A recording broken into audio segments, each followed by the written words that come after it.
following series of core exercises that you're about to see are based off of the renowned research of Stuart McGill. So these three exercises are called the McGill Big Three, and essentially it is comprised of the curl up, which focuses more on stabilizing the front part of the spine, the side plank, which focuses on the lateral side of the core, and the bird dog, which focuses primarily on the back part of the core. Get started, we're going to lie on our back, bend one knee, keep one leg out straight, and make sure to avoid squishing your back against the floor. You want to focus on maintaining a neutral spine, contracting the core as if someone's about to punch you in the stomach, and holding your pelvic floor tight as if you're trying to interrupt the flow of urination, all while keeping your back in that neutral position. Now place hands on either side of your hips and gently lift the head off the ground. We're going to hold it for 10 seconds. Breathe in through your nose, out through your mouth. Remember to keep that pelvic floor tight as well and slowly lower. If you feel that your neck is too activated, you can tuck your chin towards your sternum before lifting off, as I just showed you there. And gently lower. And it might be helpful as well to switch legs so that you don't become one-sided. Lift your head and do not bring it this high. You just want to lift it a couple inches off the floor. That's very important. And lower. So see again from a different angle how I tuck my chin, contracting the core, squeezing the pelvic floor, and lower. So you may have noticed after every 1 to 2 reps of lifting my head off the floor, I switch my legs to make sure I am working my core evenly.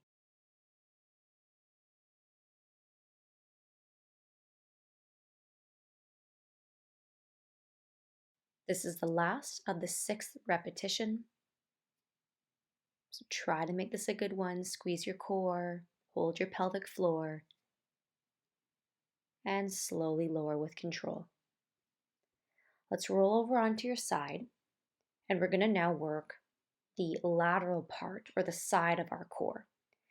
So this is a side plank. The first version is going onto your knees, as I'm showing you here. But you can also go and opt into this option if you're getting stronger, and you can go onto your feet, stacking each foot on top of one another. It is important to make sure to keep your knees in line with your hips, in line with your shoulders, in line with your head. So you want to try to imagine there's a 2x4 that you are trying to be parallel with in this sideways position. So again, we're holding for about 10 seconds with roughly about a 10-second break, and we're holding 6 times each per side. Remember to breathe in through your nose and exhale through your mouth. Try to avoid holding your breath.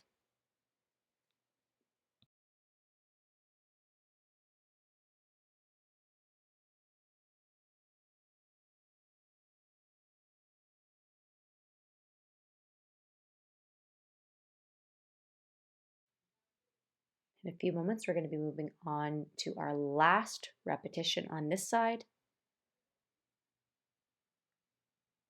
Remember to breathe.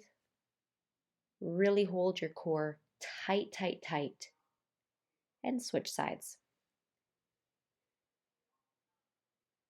So really set yourself up. Try to get yourself comfortable. Think of that 2x4, keeping that side nice and tight, squeezing your core, holding your pelvic floor tight, and imagine your spine is nice and straight. Take a break. And repeat this 5 more times for a total of 6.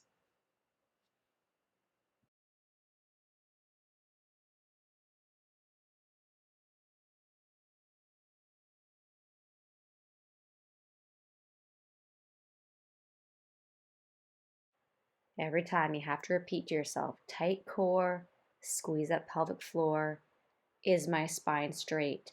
Are my knees in line with my hips, in line with my shoulders, in line with my head? You want to create that unison. Remember, the most important reasoning we are doing this is that we want to give that spine stiffness. We want to train our spine to be stiff, to be stable, so that the movement in our extremities, our arms and legs, can be even more powerful when doing our day-to-day daily activities, movements in the gym, movements at work, movements in life.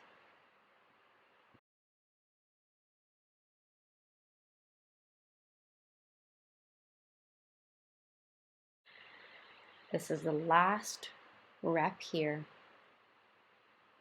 Really squeeze everything tight, tight core.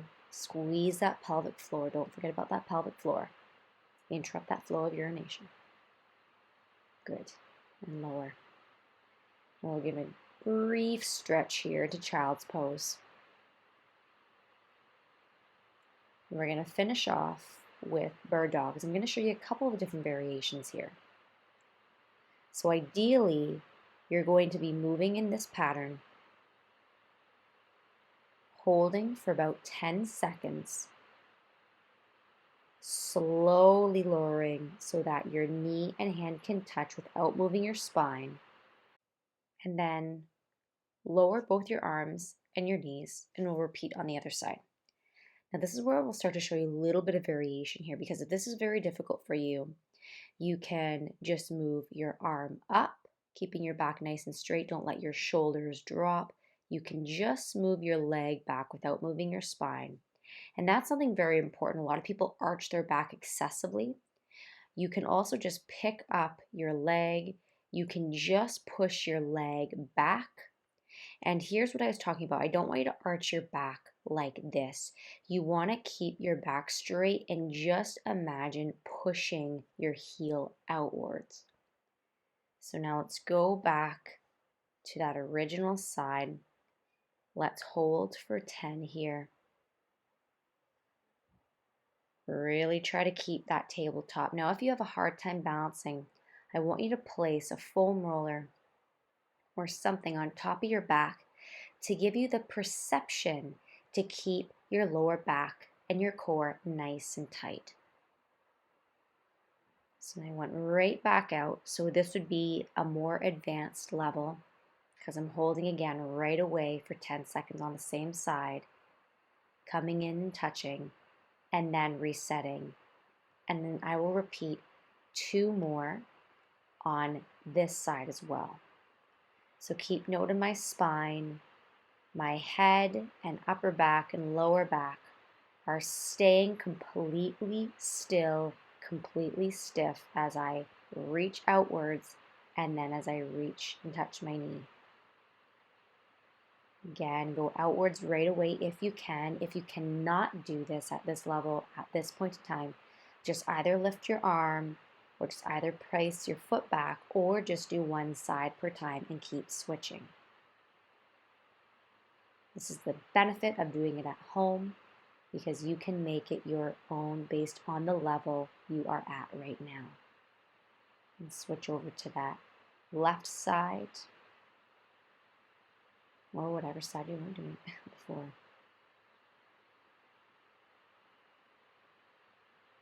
Slowly lower. The key is control here. Controlled, slow, purposeful movements. If you're going to do something, you might as well do it right and properly, as best to the ability you can. There's nothing worse than just going through the movements. If you're going to do it, I congratulate you. But if you're going to do it, you might as well make it worth your while and really pay attention and listen to your body. And again, if you haven't already, place a foam roller or something flat along your back so you can understand if your hips are turning or twisting as you're doing this movement, because a lot of times people think their back is straight, but in actuality, it is not. So I encourage you to please use that foam roller, place it on your back, and try to keep it balanced so you can understand if your back is in fact staying straight as you think.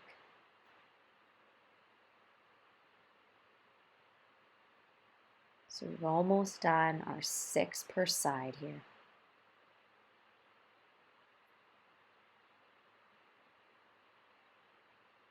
Remember, tight core, pelvic floor. It applies to each of these 3 exercises.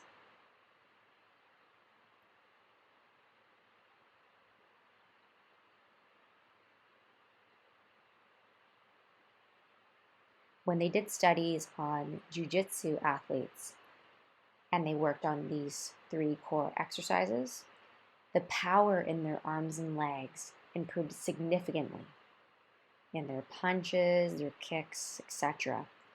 And it just goes to show how significant it is to work on this core stability via spine stiffness, right, with these exercises. And the best part is virtually everyone can do these exercises, especially if you have back pain. Because with these exercises, they're very basic, they're very safe, they're very simple, and because of that, you don't have to fear re-injuring your lower back. And that is why I encourage all of my clients to utilize these exercises. Stretch yourself out. And that is the end of this video. So I congratulate you and thank you for giving this video a try. Please subscribe as I'll be releasing new videos every week. And if you have any suggestions for me, comments, questions, please leave that in the comments below. I'll try to get back to you as soon as I can. And don't forget to leave any suggestions of videos that you want to see from me in the future. And if you subscribe, you'll be one of the first to be notified when I do release that video. Thank you for all your support.